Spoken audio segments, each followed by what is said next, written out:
Point 5 आम जनता और मानवता के खिलाफ अपराध। नात्सीवाद पर आम लोगों की प्रतिक्रिया क्या रही? बहुत सारे लोग नात्सी शब्दाडंबर और धुआंधार प्रचार का शिकार हो गए। वे दुनिया को नात्सी नज़रों से देखने लगे और अपनी भावनाओं को नात्सी शब्दावली में ही व्यक्त करने लगे। किसी यहूदी से आमना सामना हो जाने पर उन्हें अपने भीतर गहरी नफरत और गुस्से का एहसास होता था। उन्होंने न केवल यहूदियों के घरों के बाहर निशान लगा दिए, बल्कि जिन पड़ोसियों पर शक था उनके बारे में पुलिस को भी सूचित कर दिया। उन्हें पक्का विश्वास था कि नात्सीवाद ही देश को तरक्की के रास्ते पर लेकर जाएगा। यही व्यवस्था सबका कल्याण करेगी। लेकिन जर्मनी का हर व्यक्ति नात्सी नहीं था।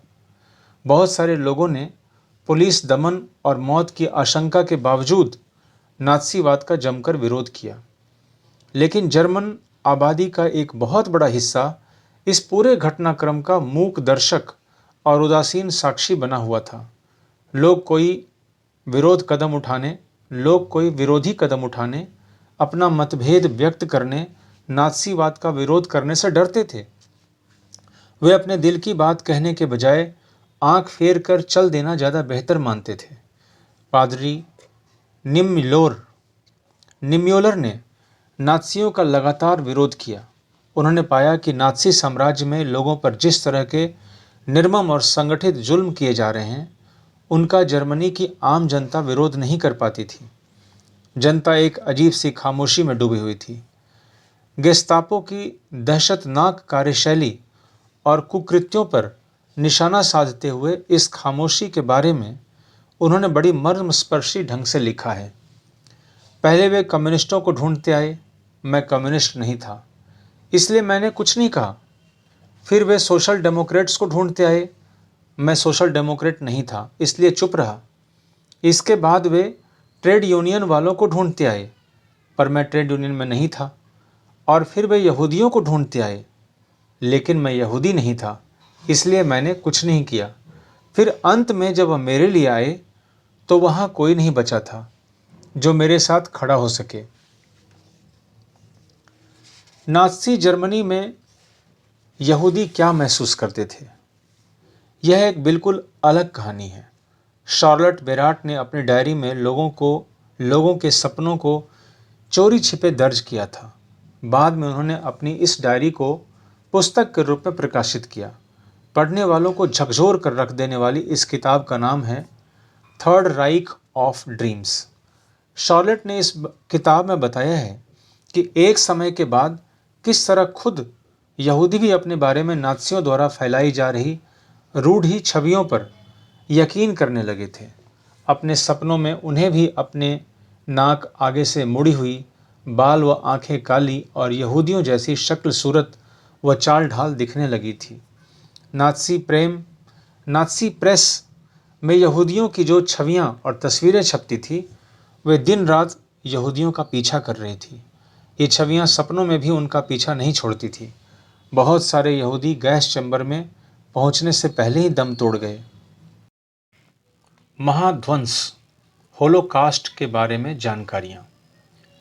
नात्सी तौर तरीकों की जानकारी नात्सी शासन के आखिरी साल में रिस कर जर्मनी से बाहर जाने लगी थी।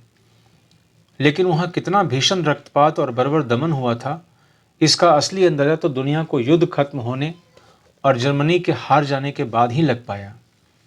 जर्मन समाज तो मलबे में दबे एक पराजित राष्ट्र के रूप में अपनी दुर्दशा से दुखी था ही, लेकिन यहूदी भी चाहते थे कि दुनिया उन भीषण अत्याचारों और पीड़ाओं को याद रखे जो उन्होंने नात्सी कत्लेआम में झेली थी। इन्हीं कत्लेआमों को महाध्वंस, होलोकास्ट भी कहा जाता है। जब दमन चक्र अपने शिखर पर था, उन्हीं दिनों एक यहूदी टोले में रहने वाले एक आदमी ने अपने साथी से कहा था कि वह युद्ध के बाद सिर्फ आधा घंटा और जीना चाहता है। शायद वह दुनिया को यह बताकर जाना चाहता था कि नात्सी जर्मनी में क्या क्या हो रहा था। जो कुछ हुआ उसका गवाही देने और जो भी दस्तावेज हाथ आए उन्हें बचाए रखने की यह अदम्य चाह घेटों और कैंपों में नारकीय जीवन भोगने वालों में बहुत गहरे तौर पर देखी जा सकती है। उनमें से बहुतों ने डायरियां लिखी, नोटबुक लिखी और दस्तावेजों के संग्रह बनाए। लेकिन इसके विपरीत, जब यह दिखाई देने लगा कि अब युद्ध में नात्सियों की पराजय तय है ही, तो नात्सी नेतृत्व ने दफ्तरों में मौजूद तमाम सबूतों को नष्ट करने के लिए अपने कर्मचारियों को पेट्रोल बांटना शुरू कर दिया। दुनिया के बहुत सारे हिस्सों में स्मृति लेखों, साहित्य, वृत्तचित्रों, शायरी, स्मारकों और संग्रहालयों में इस महाध्वंस का इतिहास और स्मृति आज भी जिंदा है। ये सारी चीज़ें उन लोगों के लिए एक श्रद्धांजलि है जिन्होंने उन स्याह दिनों में प्रतिरोध का साहस दिखाया। उन लोगों के लिए भी ये सारी बातें शर्मनाक यादगार है जिन्होंने ये जुल्म ढाए, और उनके लिए चेतावनी की आवाज़ें हैं जो खामोशी से सब कुछ देखते रहे। Page number 71, box 1। क्या नात्सियों द्वारा सताए गए लोगों के प्रति हमदर्दी का अभाव केवल दहशत की वजह से था? लॉरेंस रीस का कहना है कि यह मानना गलत होगा। लॉरेंस रीस ने हाल ही में अपने वृत्तचित्र the Nazis a warning from history के लिए तरह तरह के लोगों से बातचीत की थी। इसी सिलसिले में उन्होंने एर्ना क्रॉत्स से भी बात की, जो 1930 के दशक में किशोरी थीं और अब दादी बन चुकी हैं। एर्ना ने रीस से कहा, 30 के दशक में एक उम्मीद सी दिखाई देती थी। वह बेरोजगारों के लिए ही नहीं बल्कि हर किसी के लिए उम्मीद का दौर था, क्योंकि हम सभी दबा कुचला महसूस करते थे। अपने अनुभव के आधार पर मैं कह सकती हूँ कि उन दिनों तनख्वाहें बढ़ी थीं और जर्मनी को मानो अपना उद्देश्य दोबारा मिल गया था। कम से कम मुझे तो यही लगता था कि वह अच्छा दौर था। मुझे अच्छा लगता था। Page number 73, box 2।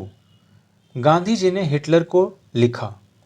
हिटलर को गांधी जी का पत्र, वर्धा, मध्य प्रांत, भारत, 23 जुलाई 1939। प्रिय मित्र, मित्रों का यह आग्रह रहा है कि मानवता की खातिर मैं आपको कुछ लिखूं, लेकिन मैं उनके अनुरोध को अस्वीकार करता हूं, क्योंकि मैं यह महसूस करता हूं कि मेरा आपको पत्र लिखना धृष्टता होगी। लेकिन मुझे कुछ ऐसा लगता है कि इस मामले में मुझे हिसाब किताब करके नहीं चलना चाहिए और मुझे आपसे अपील करनी ही चाहिए, चाहे वह जिस लायक हो।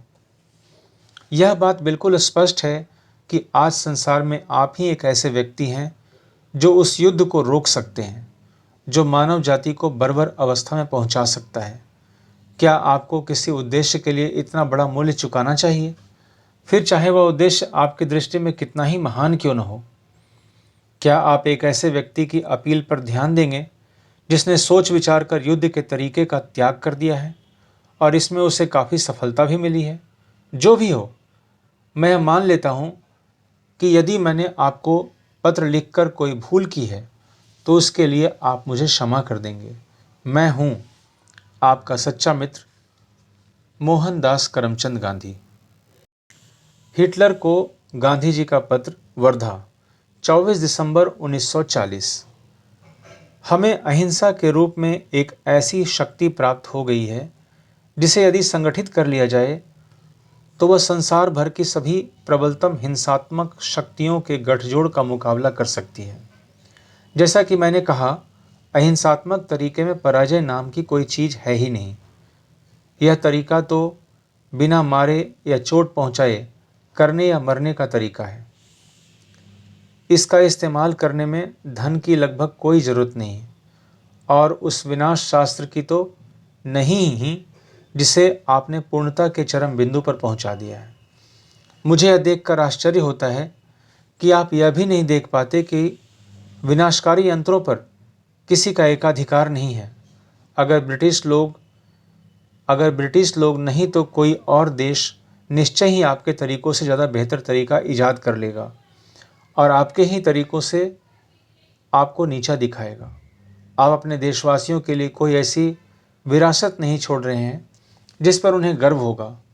वे एक क्रूर कर्म की चर्चा करने में गर्व का अनुभव नहीं करेंगे, फिर भले ही वह कृत्य कितनी ही निपुणतापूर्वक नियोजित क्यों न किया गया हो। अतः मैं मानवता के नाम पर आपसे युद्ध रोक देने की अपील करता हूँ। हृदय से आपका मित्र, मोहनदास करमचंद गांधी।